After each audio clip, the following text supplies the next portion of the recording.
प्रभा देवी अपने बेटे के साथ एक बड़े मकान में रहती थीं। अपने 2 जवान बेटों और पति को खो चुकी प्रभा के पास अब सिर्फ छोटे बेटे गोपाल का ही सहारा था। गोपाल ऑफिस से आते ही माँ के पास बैठ जाता। माँ, दिन में क्या खाया? बेटा, पराठा सब्जी खाई थी। माँ ने बताया। दूध पिया था? गोपाल ने पूछा। अब भूल गई थी बेटा। माँ, ये बहुत गलत बात है। तुम्हारी सेहत गिर रही है और तुम दूध भी नहीं पीती हो। गोपाल नाराजगी व्यक्त करता। अरे, खाने के बाद नींद लग गई थी तो नहीं पी पाई। माँ ने जवाब दिया। अच्छा, अब रात को पी लेना, गोपाल ने कहा। अब उसकी तो मैंने खीर बना दी। तुम्हें खीर बहुत अच्छी लगती है ना? माँ, तुम भी ना बहुत लापरवाही करती हो। च्यवनप्राश खाई थी? अरे, कल च्यवनप्राश खत्म हो गया था ना, इसलिए नहीं खा पाई बेटा। और तुमने कहा भी नहीं। अब कल लेते आना बेटा। ठीक है, कल लेता आऊंगा। ऐसे रोज गोपाल आता, माँ के पास बैठता और फिर खाना खाकर सो जाता। सवेरे ऑफिस चला जाता। घर का सारा काम नौकरानी करती थी। एक दिन माँ प्रभा देवी ने कहा। बेटा, अब मेरे लिए बहू ला देना। अरे, अभी क्या जल्दी है माँ? बेटा, पोते का मुंह देखने का बहुत मन करता है। प्रभा देवी गंभीर होकर कहती। ठीक है माँ, कर लूंगा, थोड़े दिन और रुक जा। जब भी मैं शादी की बात करती हूँ तुम टाल जाते हो। माँ जब भी ऐसे बात करती तो गोपाल माँ से लिपट जाता। अरे माँ, मैं हूं ना तुम्हारे लिए। तुम बहू की चिंता मत कर, समय आने पर सब हो जाएगा। माँ बेटे लिपट कर खूब प्यार करते। गोपाल का एक दोस्त था मोहन। दोनों साथ साथ पढ़े थे और संयोग से नौकरी भी एक साथ एक ऑफिस में ही लगी। लंच के समय एक दिन मोहन ने गोपाल से पूछा। अरे यार, कभी तुम्हारे किसी रिश्तेदार को तुम्हारे यहाँ आते जाते नहीं देखा? पिताजी के मरने के बाद सारे रिश्तेदारों ने हम लोगों से नाता खत्म कर लिया, गोपाल ने बताया।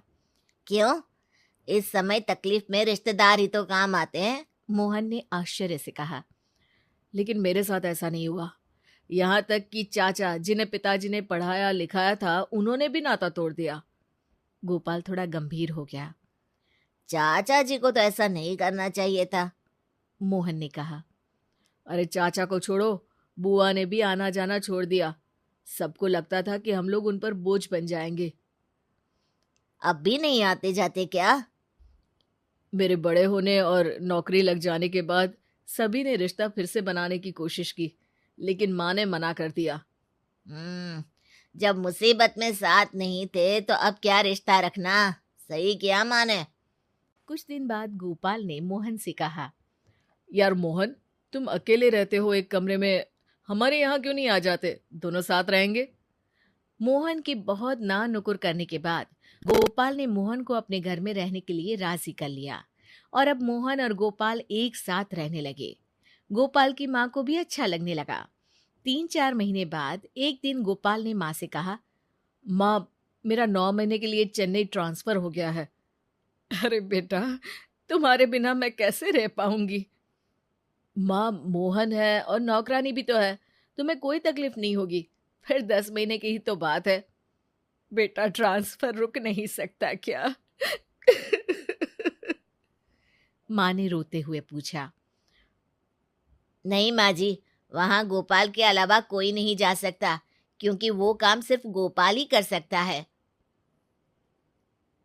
मोहन ने माँ को बताया।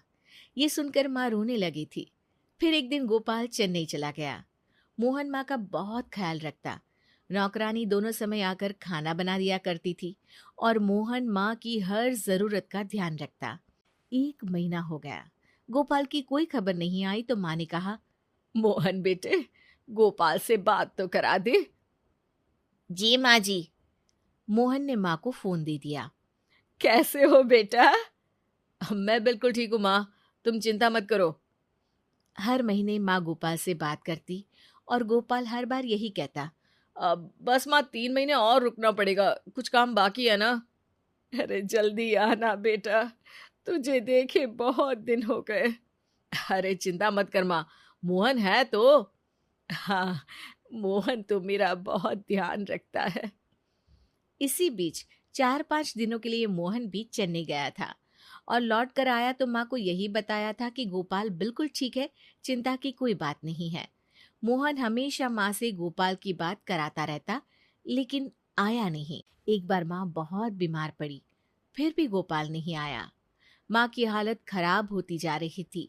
आस पड़ोस के लोग तरह तरह की बातें करते। और ऐसा बेटा भी क्या जो माँ की बीमारी में भी नहीं आए? चेन्नई बहुत दूर है, आने में समय लगता है।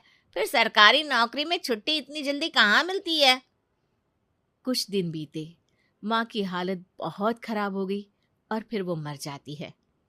हे भगवान, मोहन कैसा बेटा है गोपाल जो माँ की मौत में भी नहीं आया। फिर जो कहानी मोहन पड़ोसियों को बताता है, उससे सभी हैरान रह जाते हैं। गोपाल को एक लाइलाज बीमारी थी। डॉक्टर ने उसे बता दिया था कि वो कुछ दिनों का ही मेहमान है, लेकिन माँ अपने 2 बेटों को खो चुकी थी, पति भी नहीं थे। अगर गोपाल की ये खबर लगती तो वो जितना जीना था वो भी नहीं जी पाती। और गोपाल ये बिल्कुल नहीं चाहता था कि उसकी माँ उसकी भी मौत देखे और बेमौत मर जाए। हैं?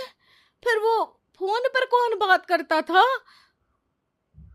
वो रिकॉर्डेड आवाज मुझे दे गया था, जो मैं माँ को सुना देता था। गोपाल की इच्छा अनुसार सारी संपत्ति मोहन ने अनाथालय को दे दी।